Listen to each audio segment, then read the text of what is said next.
Grand Rise. Welcome to another edition of Wake and Bake. Today we're going to be covering the book The Vortex by Abraham Hicks. And we're going to talk about long-term relationships, the secret to relationships, and what nobody talks about.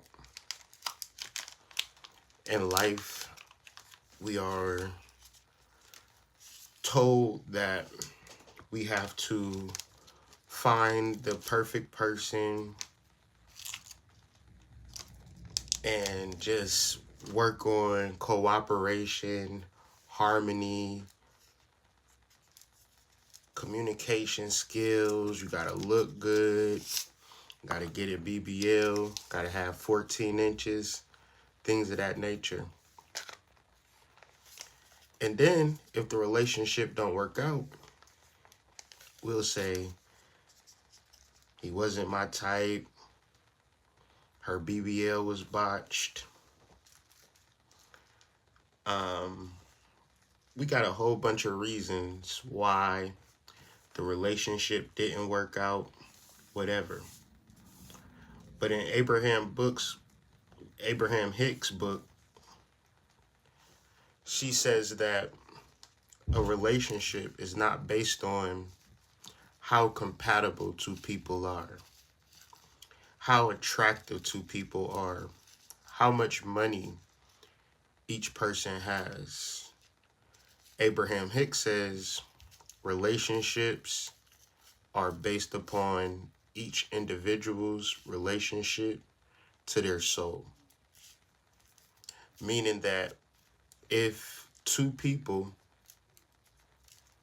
can individually stay connected to their soul, then that is a harmonious and perfect relationship.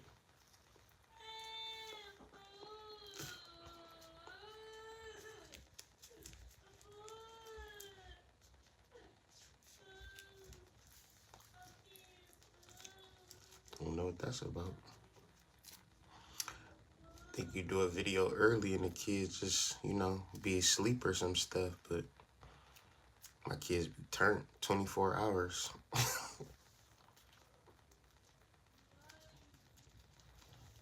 So let's read. Flawed premise number 19, and we're on page 126. A good relationship is one which the dominant intention of each person involved is to find agreement and harmony with the other.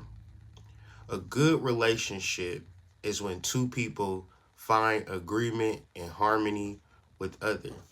This is a flawed premise. Many people will say that I am in a good relationship because my partner agrees with me. Me and my partner are having a harmonious love story. This is a flawed premise. Peace. How could two people looking to find harmony with each other possibly be the wrong basis for a good relationship and happy life? In your normal understanding of a relationship, you are looking for somebody that you can put the focus on. You hoping that you will meet somebody that will focus on you. These are flawed premises, meaning that just because you think that that is the way for a happy and harmonious relationship, it actually isn't. Because you've had men that focused on you, you focused on men, and it did not work out. Both people have created their own vibrational escrow or vibrational reality to which they must seek harmony if they are to be happy. You have a relationship with how you want your life to be. And if for any reason you get off that path because you met a stranger who had 14 inches and had $5,000 in the bank, but it made it look like he had $100,000, now you going off the path of your soul. and then wondering what's the problem. We all have a reality. And if I have a reality that I'm focused on and manifesting through working with my soul, my partner should be working on her reality and manifesting it through her soul. She shouldn't rely on me to pay her rent. We shouldn't be relying on each other in reference to the strength that comes from working with the soul. Now, when you don't work with the soul and you in a relationship, your boyfriend becomes your soul. Your girlfriend is now your soul. And in working with something in particular energy, you can really begin to work with your soul in this moment, even if you are single. Because when you do get into a relationship, the most important thing is going to be your relationship with your soul. May you find it now. When finding harmony with your mate takes precedence over finding harmony with your soul, there is a strong possibility that discord between you and your soul will occur. When finding harmony with your mate takes precedence over finding harmony with your soul, there is a strong possibility that discord between you and your soul will occur. That feeling of discord is then translated as a feeling of loss of freedom, peace. And then your partner, whom you truly want to find harmony, begins to feel less good. Your loss of connection to your own source feels off to you and is off, peace. And so then, without wanting to, you begin to resent the partner whom you are trying to please. We're reading from the Vortex, Abraham Hicks. Your loss of connection to your own self feels off to you and is off. And so then, without wanting to, you begin to resent the partner whom you are trying to please. In short, there is no substitution for alignment with your soul. There is no substitution for alignment with your soul. That's why it's very important to go to sleep early, to wake up early, so you can have that one-on-one time with your soul. Because if you don't have that one-on-one time with your soul, you're probably going to want it out of your relationship, out of your job, out of your children, out of your social media following. But the only person, the only thing, the only place for which you can find true inner peace is found within yourself. And this is where you find your soul at. And so, whatever it takes, again, you are looking for love in all the wrong places.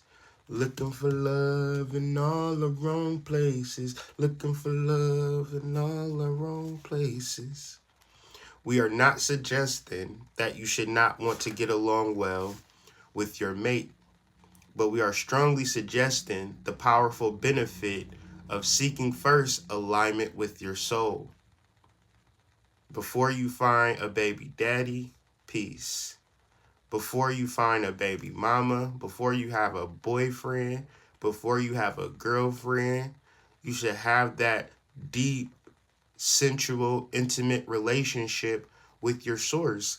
And if you don't have that relationship, if the relationship that I'm talking about seems foreign to you, seems weird to you, then you would be looking for that crusty ass little boyfriend to play the part of your immortal soul. And that nigga just can't do that. When you find alignment with the soul within you, you also find alignment with your furthermost expansion. Ashe. When you are in alignment with who you really are and all that you have become, you are then automatically in harmony with the best of your relationship with your partner. Ashe. Couples or anyone involved in co-creating of any kind who attempt to harmonize by trying to first please each other always discover the flaw in that premise. If you are not selfish enough to seek and find harmony with your soul, you have nothing to give your partner anyway. Sometimes girls ask me, what should I do? What should I do, Kyrie? You're so smart. You're so mystical. You're so this. You're so that. You know what I tell these hoes? Follow your soul. If your soul tell you to do what you supposed to do, then do it. Don't take my advice. I mean, I'll talk to you till I'm blue in the face. But the thing about talking to people till you blue in the face, they end up doing whatever the hell they wanted to do anyways. So with that being said, I tend to fixate and focus in on my soul, listen to my soul, and guide it in the moment. So when a person asks me, what should I do? I tell them to follow their soul. Build a relationship with your soul. Because I don't even like telling people what to do. Because if you 38 like me, you done been with all types of girls. Girls who even want to play submissive. No, I want a man that take charge. I want a man that take the lead role. And then you start leading them. You don't control me, nigga. You not in control of me. You not my daddy. You not my daddy. Why you think you gotta tell me everything? I want a man that's controlling. Wait a second, ho. What is going on in your brain right now? Matter of fact, follow your soul.